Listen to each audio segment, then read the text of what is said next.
Labadiena. Apie ką noriu šiandien pašnekėti? Apie terminologiją. Karas. Jūs žinot, kas yra karas? Karas yra kažkokių dviejų valstybių ginkluotas susirėmimas, kuris turi tikslą arba užgrobti teritoriją, arba sunaikinti vieną iš valstybių, arba išsikovoti savo kažkokias politinės teisės ir privilegijas. Ir visą tai sugalvojo istorikai tam, kad pavadinti kažkokius tai istorijos veiksnius, įvykius ir vardinti tai karu. Kaip atsirado kariuomenės, kaip jos pradėjo skirtis viena nuo kitos, tai atsirado kažkur tai prie graikų laikais, senovės graikų, kai karvedžiai pradėjo dalinti vėliavas tam, kad valdyti kariuomenę. Kaip atsirado uniforma, jinai atsirado Romui, tam, kad būtų galima atskirti didelius kiekius kariuomenės dalinius, savus nuo priešų, kad lengviau būtų valdyti. Atsirado vėliavos, atsirado uniformos. Viduramžiais karai vyko iš tikrųjų ganėtinai malonus. Aišku, vargšai baudžiauninkai kentėdavo kaip visada, visur, bet daugumoje civiliai nekliūdavo ant civiliam. Riteriai iš viso žūdavo vienetai, netyčia. Imdavo išpirkas, kariaudavo dėl resursų ir dėl žemių, dėl galybės, dėl ambicijų. 18-19 amžius, kažkiek 17, karai vėlgi vyko dėl tų pačių principų: resursai, resursai, resursai. Atėjo 20 amžius ir paskutinis karas, kuris vyko dėl resursų, grinai dėl resursų, buvo taip vadinamas Pirmas pasaulinis karas, kuris labai greit peraugo į antrą. Beveik ir nebūdavo sustojęs. Tame tarpe, tarp pirmo ir pasaulinio karo visame pasaulyje vyko vienokie ar tokie kariniai susirėmimai. Tai prasidėjo antras pasaulinis karas ir tai jau nebuvo karas dėl resursų. Tai buvo egzistencinis karas vienai sistemai prieš kitą. Pilnas sistemos sunaikinimas, pilnas tos teritorijos, kurią bando įžengti priešas, gyventojų sunaikinimas. Pilnas užgrobimas ir valstybių sunaikinimas. Lygiai tas pats dabar vyksta kare, taip vadinamkime, kai Rusijos federacija užpuolė Ukrainą. Nors Rusija nepripažįsta tai karu. Tai vat kas yra karas? Įsivaizduokite. Graikija, senovės Graikija, vienas kaimas nutarė, kad kažkoks slėnis yra per geras kitam kaimui, susirenka vyrai, eina užpuola kitus, tam, kad visą tai gražiai pavadinti, pavadina tai istorikas kažkoks tai karu. Iš tikrųjų, jokio karo nevyko. Nėra tokio termino kaip karas. Yra tiesiog užgrobimas. Viena stipresnė jėga užpuolė ant kitos silpnesnės jėgos. Ją nugalėjo. Jeigu jėgos daugmaž lygios, jos susitarė, kaip pasidalinti tą slėnį. Čia aš taip labai abstrakčiai.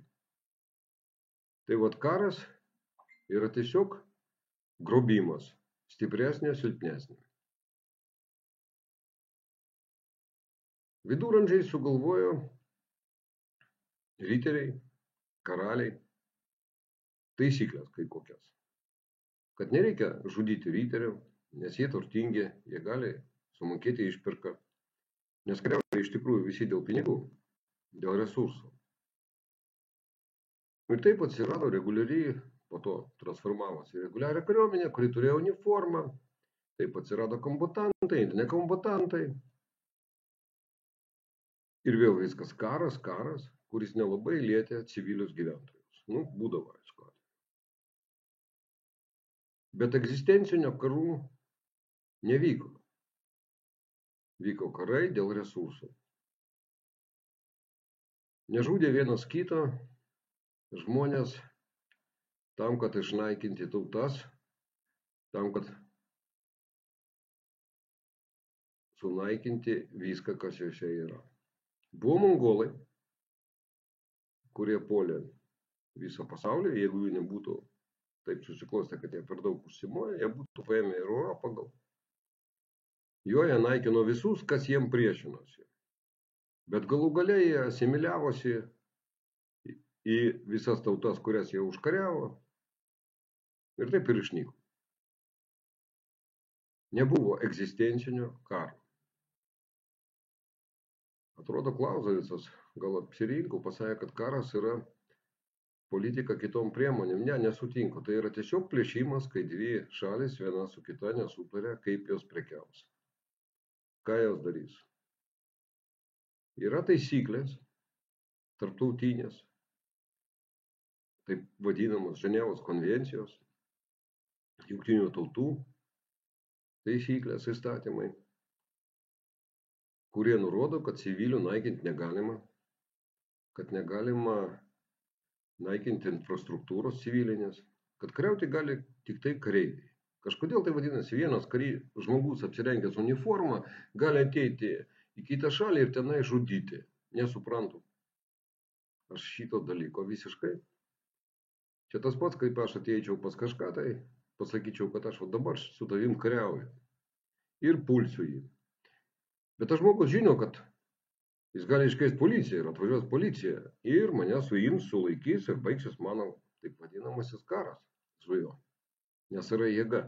Dabar šitos jėgos pasaulyje nėra ir banditai iš Rusijos federacijos daro tai, ką jie nori, nes jungtinės tautos nieko neužsiima, jos negali padaryti kažko tai.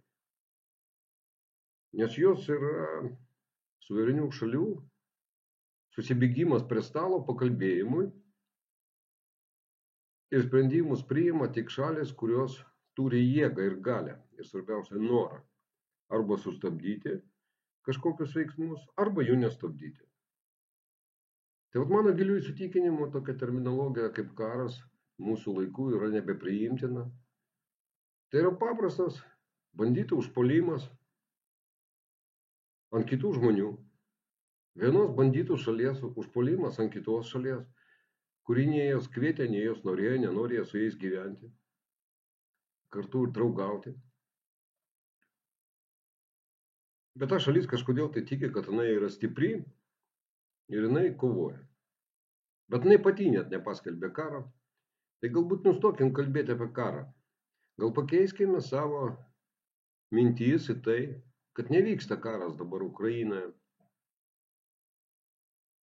Tenai vyksta vienų banditų užpuolimas ant taikių gyventojų. Bet taip kaip mes dar vis prisilaikome 18-19 amžiaus iliuzijų ir vadiname vienus kareivius, o kitus civiliais, ir kad kareivius galima nužudyti mūšio metu, ir tai yra normalu, yra normalus karinis taikinys. Atsiprašau, koks yra normalus karinis taikinys, kai 24 dieną bombarduojamas karinis dalinys, kuriame žūna kariškiai. Taip, tai yra karinis taikinys, tenai yra kitos valstybės gyventojai. Jie nešioja uniformą. Rūbą, kitos spalvos tiesiog. Ir tai yra, jūs skaitote normalu, kad aš ateinu, žudau jūs. Ne, tai yra nenormalu. Nustokim kalbėti apie karą, kalbėkime apie banditus. Jeigu pasaulis supras, kad šiais laikais karai neįmanomi iš principo, nes jie darosi ne ekonominiai, jie darosi egzistenciniai, tai galbūt tų karų ir nevyks. Nes banditus reikia naikinti, jiem nereikia duoti galimybės vystytis. Kaip parodė šitie jau 3 metai karo, šiandien yra Ukrainos gynėjų diena, jau 3 man. Rusija puikiai apėjo visas sankcijas.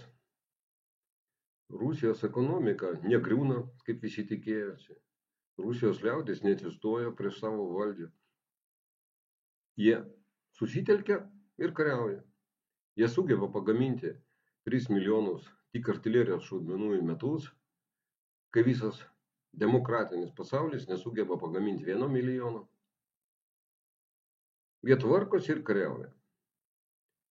O mes nedarome nieko. Nei viena Lietuvos valdžia, nei viena partija, aš negirdėjau, nei viena, pabrėžiu, nepasakė, kad jie nustos savo programoje prekiauti su Rusijos federacija. Visiškai nustos. Uždraus tai. Nei vienas mūsų išrinktas europarlamentaras nekelia šito klausimo Briuselyje. Mes padedam lygi šiol bandytam. Mes padedam bandytam, tikėdamėsi, kad jie daužys ne mūsų veidus, ne mūsų žmonas prievartaus, o prievartaus kaimyną. Mes nedarome nieko. Žmonės siunčia pagalbą, bet mūsų yra mažai tų, kurie siunčia. Daugumai žmonių atrodo, kad visa tai, kas vyksta, nepalies nei vieno iš jūsų. Taip nebus. Galbūt tai neatsitiks šiais metais, galbūt neatsitiks kitais, bet tai atsitiks. Ir kai taikos balandžiai aiškina, kad reikia su bandytu prekiauti, tartis ir nustoti jam padėjinėti Ukrainai, tuo pačiu jie artina Lietuvos žuvimą. Žūtį. Šitas įrašas gavosi toksai labai emocingas, bet aš noriu dar kartą visiems pabrėžti. Nėra karo. Vieni bandytai atėjo į mano namus, į mano draugo namus, kol kas į mano namus neatėjo, į mano draugo namus atėjo, prievartavo jo žmoną, daužo jį ir degino jo namą. Ir aš negaliu sėdėti ir nesėdėjau ir išvažiavau ginti savo draugo namų. Tam, kad apginti savo namus nuo tų bandytų. Aš žinau, kad manęs nesiklauso tiem, kas turėtų tai klausytis. Aš tikiu, kad tie žmonės, kurie mane klauso, ir taip žino, kas yra šiame pasaulyje. Bet jeigu jūs visi, kas mane klauso, kažkam pasakysite, ir tai bus vienos rankos paspaudimus, sako, per 5 paspaudimus visas pasaulis gal vienas kitą pažįsta, ir aš to tikiu, nes taip yra. Tai galbūt šitą informaciją daeis į kitų žmonių, kurie priima sprendimus. Padarykime kartu tai. Šiandien jau 3 Ukrainos gynėjų diena, kai vyksta karas. Didelis karas. Ne nuo 14, tas mažasis.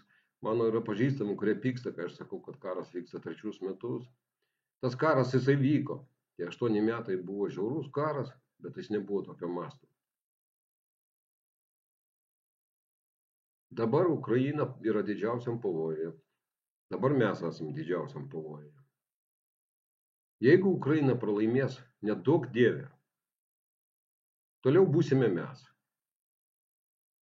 Nes, kaip rodo patirtis, niekas neapgins silpno, jeigu jisai neatsistos ir nepradės gintis pats. Ukraina laikosi ir Ukraina laikysis. Ir jinai mus gina dabar. Вітаю, побратими, з Днем захисників і перемоги нам усім. Бажаю здоров'я. Андрій Злой. Viso gero visiems, kas klausė.